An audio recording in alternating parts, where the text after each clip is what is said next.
Olá pessoal, tudo bem com vocês?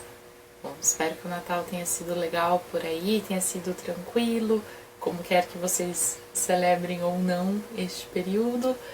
Aqui ficamos em casa, só nós dois, e foi um período de ficar lendo e de ficar longe das telas quando possível, período de férias. E eu terminei de ler todos os contos da Clarice Lispector, enfim.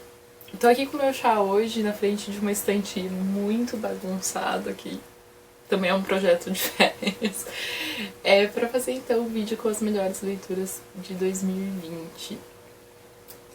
Enfim, feliz que este ano está acabando, mas não sei se feliz com o que 2021 está esperando, aguardando por nós. Enfim, vocês vão ver então, 2020 foi um ano bem esquisito de leituras. Primeiro de tudo, vou fazer alguns comentários gerais sobre como foram as leituras e um pouco os critérios que eu adoto, os critérios muito sérios que eu adoto para fazer essa lista. Caso vocês queiram pular direto para a parte sobre os livros, os tempos vão estar ali embaixo na descrição. Foi um ano que eu estava muito empolgada com leituras no começo. 2020 foi um ano que eu passei boa parte do 2019 foi um ano que eu passei muito pouco tempo em casa. Então estava longe dos meus livros a maior parte do ano. E eu estava terminando minha dissertação, então eu não estava conseguindo ler muita coisa. Então quando chegou 2020 eu estava muito empolgada para ler muita coisa, porque tinham tido muitos lançamentos e muitas coisas que eu não tinha conseguido ler ainda. Então foi um ano que começou com uma empolgação muito grande em termos de leituras. Tanto que lá por maio eu fiz um vídeo de favoritos, leituras favoritas, e tem muito livro bom naquela lista, então eu vou deixar o link ali caso alguém queira ver mais. E o ritmo foi embolando, eu fiquei meio embolada com coisas de trabalho, enfim, foi um ano difícil de planejar, né? A gente teve que ir se adaptando conforme as coisas foram indo. E o segundo semestre eu fiz menos leituras, tava muito inquieta, eu comecei muita coisa que eu não terminei ainda, então, enfim, vamos ver o que vai acontecer. E eu sempre gosto de olhar pra trás do ano e ver quais são as leituras que ficaram, né? Pra mim essa lista, primeiro de tudo, não são só livros lançados em 2020, aliás eu acho que tem um número relativamente pequeno de obras que foram lançadas esse ano. Mas é uma lista de livros que eu li e que tiveram algum tipo de impacto, seja afetivo, emocional, de pensamento, estético, enfim, alguma coisa que ficou comigo desses livros, que tenha sido muito forte. Não é tanto então um critério formal, literário necessariamente. Aliás, seria legal, né? Em algum momento fazer duas listas pra ver como que elas se comparam. Mas enfim, a ideia é mais ou menos essa. Aliás, eu tenho feito esses vídeos desde 2012. Outra coisa que pode ser legal, me digam se vocês achariam isso interessante, mas é voltar nessas listas e ver se eu ainda gosto tanto assim dos livros. Veremos, acho que pode ser um vídeo no futuro. Bom, então vamos lá comentar sobre os livros. Eles não estão em nenhuma ordem muito específica e eu queria começar com um que eu li no Kindle e eu não tenho ele físico aqui. Então antes que eu esqueça de falar sobre ele, eu vou falar sobre ele. Eu ainda estou aqui do Marcelo Rubens Paiva, que saiu pela Alfaguara. Então eu fui convidada para mediar uma conversa com o Marcelo Rubens Paiva na Semana Literária do Sesc aqui de Curitiba. E eu li algumas coisas dele nesse período. E esse foi um livro que me marcou bastante. Ele também é um livro autobiográfico, mas ele é um livro mais recente, um livro de 2015, em que o Marcelo vai pensar principalmente sobre a questão da memória e da presença.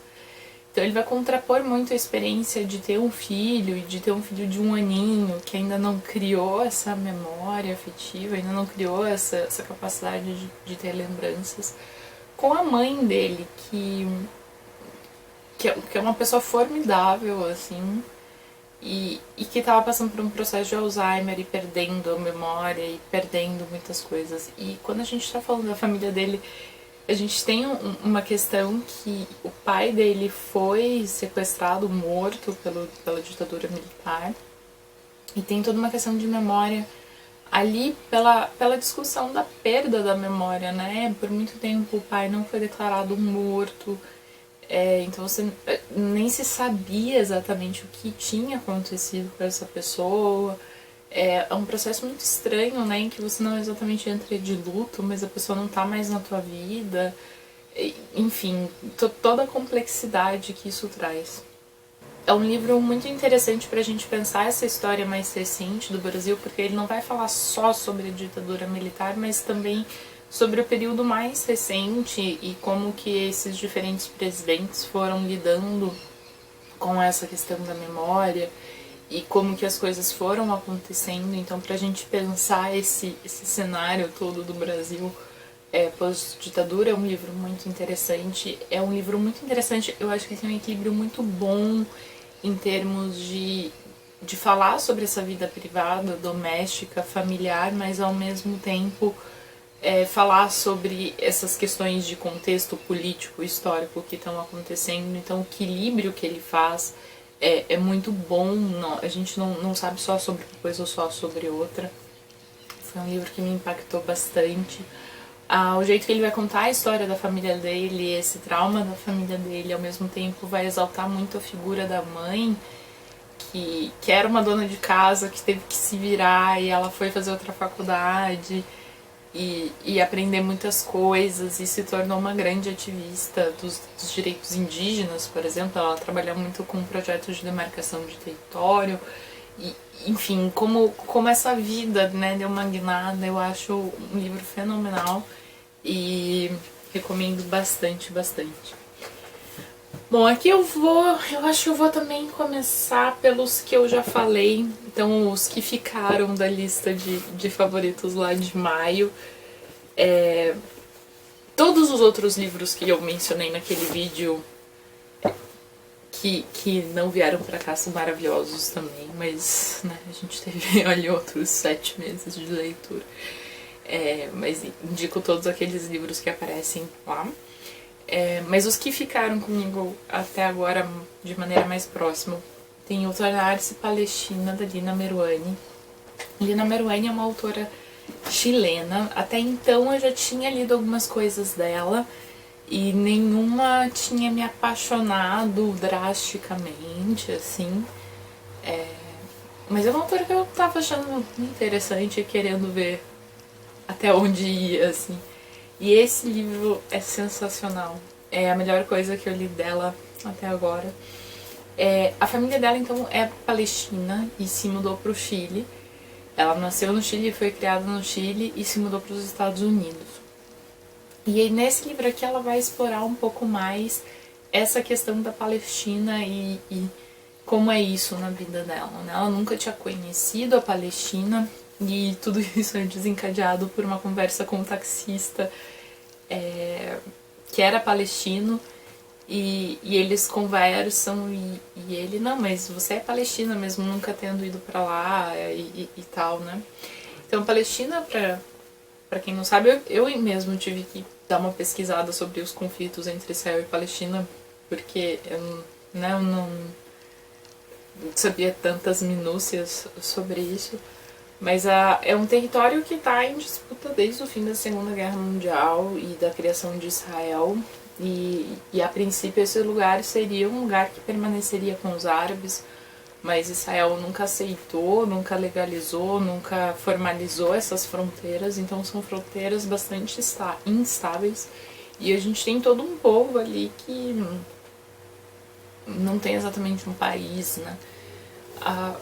O que eu acho interessante é que a gente tem essa pessoa que está envolvida emocionalmente com esse contexto de ouvir as histórias familiares, de ter ainda parentes um pouco mais distantes, mas de ter parentes que estão lá e que vai entrar nesse lugar também sem entender muitas coisas e também com muitas perguntas e dúvidas mais do que respostas. Então ela vai entrar na Palestina, primeiro de tudo, a dificuldade de chegar na Palestina, o que é isso, como que é ter comunicação com essas pessoas, depois quais são os movimentos sei lá, resistência e tal. E o que é muito interessante é que depois de toda essa experiência, de narrar essa experiência pra gente, ela também vai fazer uma espécie de reflexão sobre isso, sobre essas identidades partidas e como que isso tudo se relaciona, né? E é um livro que me toca muito pra gente pensar muitos desses movimentos globais em termos de imigração e etc. Então é um livro que eu recomendo muito para quem tem interesse nesses temas. Mas é um livro muito interessante nessa questão de formação de si, quem que você é, por que a gente se muda, por que enfim, todas essas questões são questões muito sensíveis aqui e é um livro sensacional.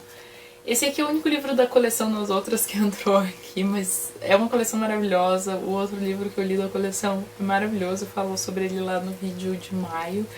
E eu sei que temos lançamentos previstos para 2021 e me deixa bem empolgada saber disso. E espero que eles cheguem em breve. Outra permanência lá da lista de maio é o A Honra Perdida de Katharina Blum, do Heinrich Böll. Esse aqui é um livro curto, mas é um livro que tem muita coisa nele. Ele tem uma narrativa um tanto econômica e consegue empacotar muita coisa nesse texto curto.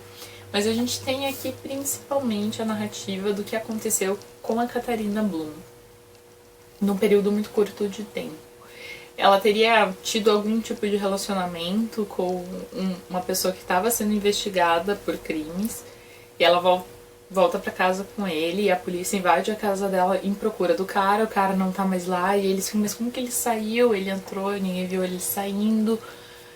A coisa vai escalando, ela vai pra polícia, dá depoimentos e a coisa vai escalando, e escalando, e escalando, e escalando, até que ela começa a ser difamada, caluniada. E o que eu acho muito interessante desse livro é que a gente pode pensar muitas coisas a partir dele, assim. A gente pode pensar essa questão da difamação e da calúnia, que eu acho que em épocas de redes sociais, né, e de fake news também, porque a gente tem aqui um jornal que está transmitindo tudo isso, né? Então essas são todas questões que começam a aparecer aqui. Qual é o interesse do jornal com tudo isso, né? Qual é esse viés? Por que ele está contando a história desse jeito? São questões bem importantes aqui. A gente tem toda a questão do ela ser mulher e como isso pode alterar todas essas perspectivas ou não, e se fosse o contrário, o que teria acontecido, né? O impacto disso também é muito interessante aqui. A gente tem uma criação aqui de narrador que é muito interessante também. É um narrador que tenta narrar com uma certa subjetividade, mas ele fala, olha, aqui é importante perceber que tal coisa.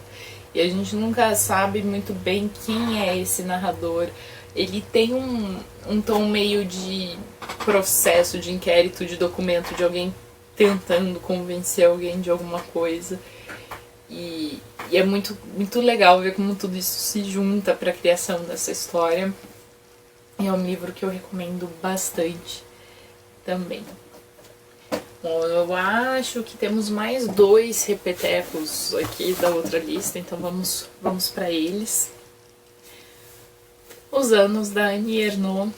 É um livro que eu gostei muito, muito, muito, muito, muito, muito.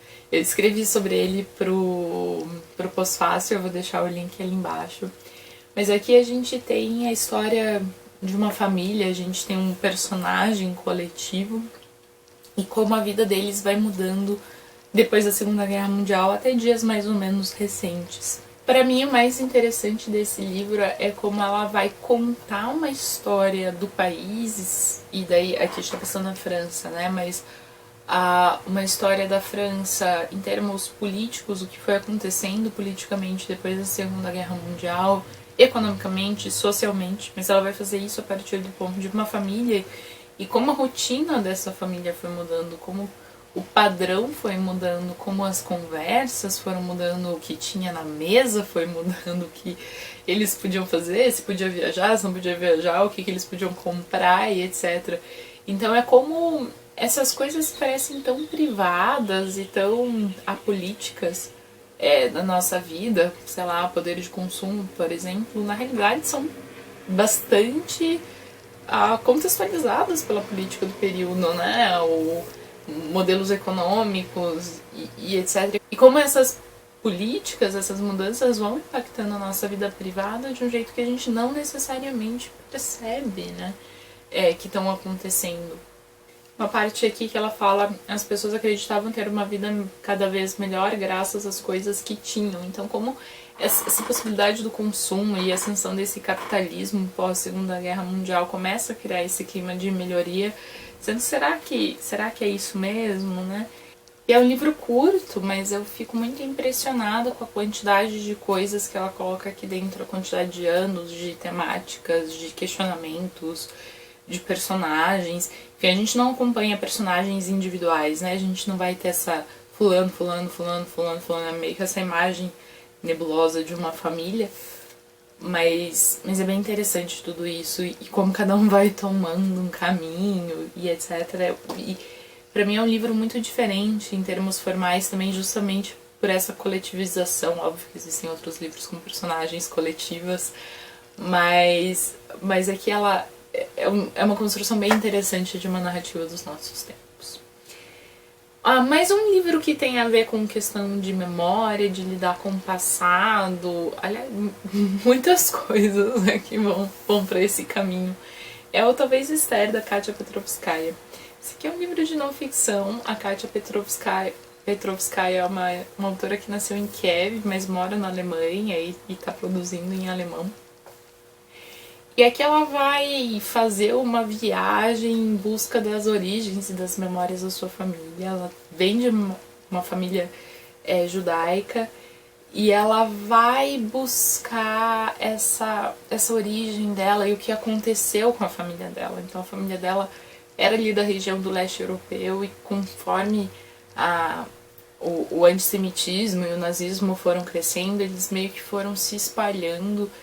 E muitos morreram nesse período e foram assassinados nesse período, mas ela vai tentar então recuperar um pouco o que poderia ter acontecido com esses pedaços todos da família que foram indo para todos os lugares. É muito legal como ela vai encontrar membros um pouco mais distantes da família, mas é também um questionamento muito grande sobre o que dá ou não para recuperar, né? Existe toda uma... Na época, né, além de matar as pessoas, existia um grande movimento de destruição de memória, destruição de sinagogas, de cartórios, de cemitérios, inclusive. Então, mesmo essa memória, né, que a gente tem dos nossos antepassados é negada para essas pessoas. Tem uma cena que me marcou muito aqui, que ela descreve uma cidade que o cemitério foi destruído, né, o cemitério judaico, e os túmulos viraram calçamento, né, eles usaram as pedras tumulares para fazer o calçamento da cidade. E em determinado momento houveram obras de reconstrução e essas pedrinhas foram tiradas e colocadas de novo, e os epitáfios, os escritos tinham ficado todos virados para baixo, né, e quando eles fizeram essa reforma e as pedrinhas não foram tão colocadas com cuidado, muitos ficaram para cima. Então é uma cidade que você anda pela calçada percebendo esses pedaços de epitáfio e é uma imagem que marca muito e que serve muito como imagem para descrever o que acontece no livro inteiro. Então é uma história familiar bastante fragmentada e ela vai tentar então buscar uma narrativa para esse passado todo. É muito fascinante. Ela também vai ter debates muito grandes sobre memória, sobre se entender enquanto indivíduo, como que ela se encaixa em tudo isso. E, enfim, é um livro que eu recomendo muito, como todos os outros livros que estão aparecendo neste vídeo. Bom, indo então pro próximo. Esse aqui eu acho que é um lançamento desse ano. É o De Quem é Essa História? Feminismo para os Tempos Atuais, da Rebecca Solnit. Rebecca Solnit é uma escritora que eu tenho gostado bastante de ler. Eu não li tudo que existe dela ainda, mas já li algumas coisas e o pensamento dela me interessa muito. Ela é jornalista, historiadora e tem alguns livros, eu acho que ela ficou conhecida como a criadora do mansplaining, que não é exatamente esse o caso, mas né, pra gente recuperar um pouco a imagem dela. Nesse livro aqui, então, ela vai fazer uma leitura sobre tempos um pouco mais recentes. Esse aqui é um dos escritos mais recentes dela. O que eu gostei muito desse livro, assim, o que me encantou muito nesse livro é que ela é bastante crítica da sociedade e ela tá pensando que uma sociedade pós-Trump e os movimentos sociais desse ano não estão presentes aqui, não é tão recente assim, mas já existia uma denúncia bastante grande de um preconceito, um racismo estrutural, e isso também entra aqui, e questões pós-Me Too, e por aí vai. E esse livro, então, vai lidar um pouco com tudo isso e esse sentimento que as pessoas têm de que tudo está uma grande bosta. E uma coisa que ela vai argumentar, que foi o que me encantou no fim das contas, é sim, ainda há muito o que fazer, e sim, existem várias coisas que realmente são péssimas. E ela não vai negar nada disso, mas uma coisa que ela vai fazer é colocar tudo em perspectiva e falar que há um avanço geral e que parte dessas coisas ruins que estão acontecendo são um backlash, são uma resposta a esse avanço. E que a sociedade já melhorou muito em muitos aspectos. E a partir disso que ela vai criar... Pra mim, o que fica desse livro é justamente esse... então tá... não tá como poderia ser, mas olha o que já aconteceu e olha o que a gente ainda pode fazer. E essa perspectiva pra mim é muito interessante, né? Como ela tem um otimismo, digamos assim, nesse jeito de ver as coisas que me encantou, que me acalmou um pouco. Ela também vai falar um tanto sobre meio ambiente. Enfim, caso alguém esteja querendo ver todas essas situações atuais com olhares um pouquinho melhores, talvez essa aqui é a dica. Queria dizer, assim, acho que um aviso importante, ela não idealiza nada, ela reconhece os problemas e ela é muito crítica desses problemas também. Então eu acho que ela não tá exatamente criando um mundo de fadas ou tentando esconder coisas para o mundo parecer melhor. O que ela faz, de fato, é colocar essas coisas em perspectiva com o passado, pra gente ver esses avanços. Eu acho que essa é um pouco a ideia principal do livro. Bom, temos um pouquinho de Ellie Smith, claro que temos Ellie Smith. Eu coloquei aqui o Winter.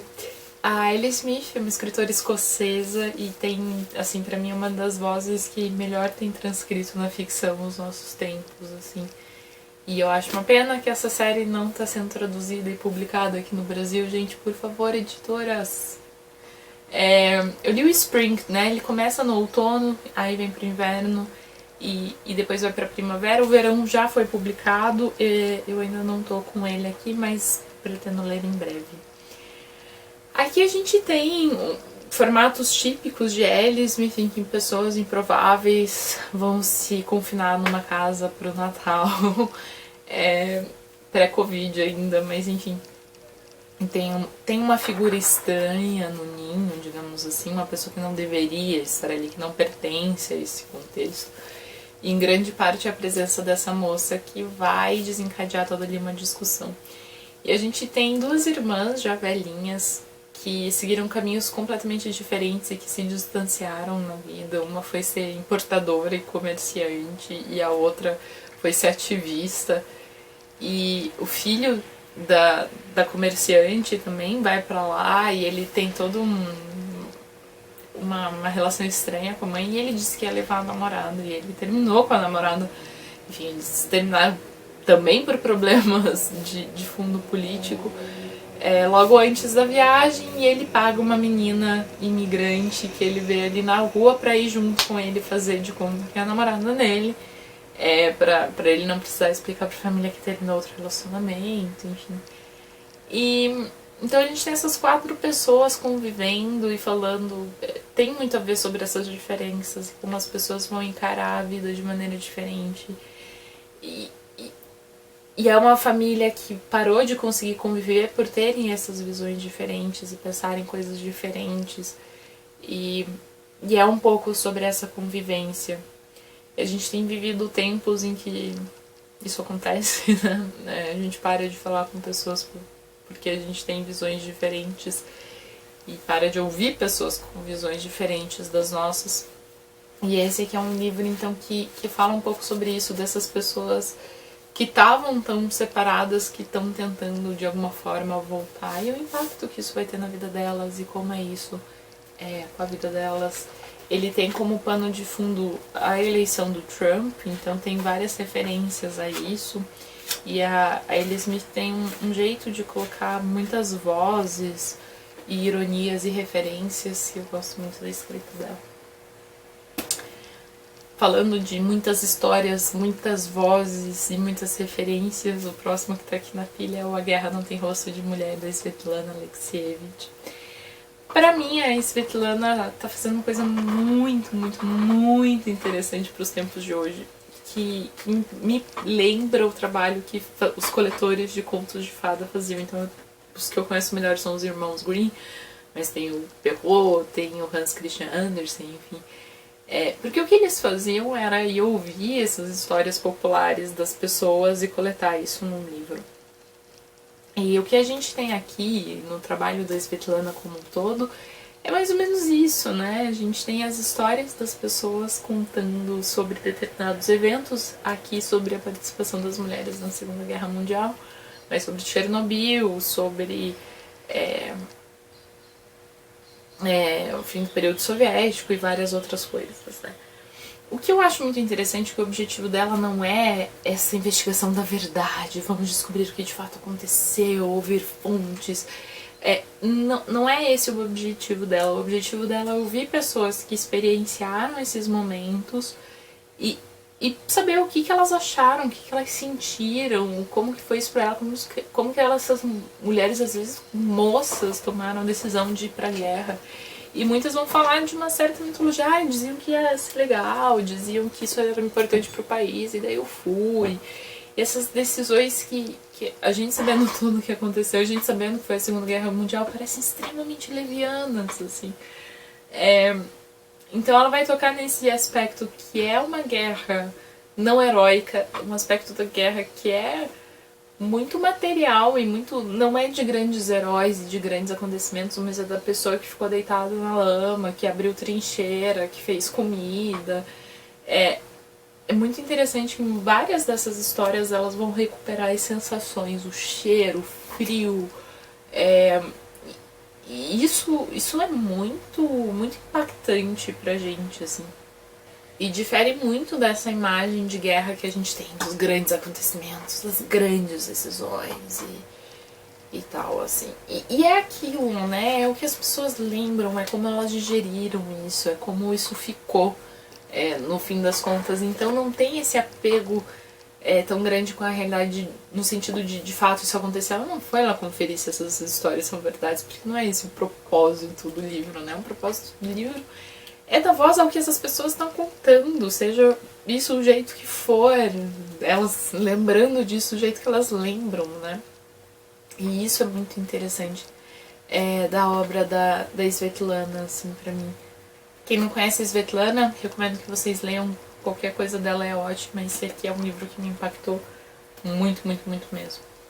Bom, indo agora para um livro de contos, tá aqui o Amora, da Natália Borges Polesso. Esse aqui não é um lançamento, já é um livro que já tem alguns, ganhou 2016 o Jabuti de Contos. E é um livro que eu já estava querendo ler faz tempo e, enfim, é um livro de contos sobre amor, sobre relacionamentos, sobre descoberta sexual, e a gente tem uma temática lésbica que amarra todos esses contos. Mas o que eu acho muito impressionante desse livro é a gama de personagens que ela tem e de situações de amor e como que essas coisas acontecem. A variedade de vozes, de estilos, Porque a gente, às vezes, a gente vai ter muitos pontos de encontro, muitas convergências, né, entre as histórias. E considerando que todas elas têm essa temática de amor, não seria muito difícil supor que é esse o caso. Mas ainda assim, pra mim é impressionante a quantidade de coisas que ela colocou aqui. E é um livro muito doce, muito bonito, muito triste, muito feliz. É um livro que me marcou bastante por causa desses sentimentos e o jeito que ela consegue pôr sentimentos sem ser tão lógico, tão explícita, nesse sentido de conseguir mostrar o sentimento em atitudes das personagens, em cenas, em falas e não na voz do narrador. Isso tudo me marcou bastante nesse livro. Gostei muito dessa leitura. E bom, pessoal, o último livro então de hoje é esse aqui, o Heimat, ein deutsches Familienalbum, da Nora Krug. Esse é um livro que já foi publicado em português, minha edição em alemão, mas eu vou deixar as informações ali embaixo. Saiu pela Companhia das Letras.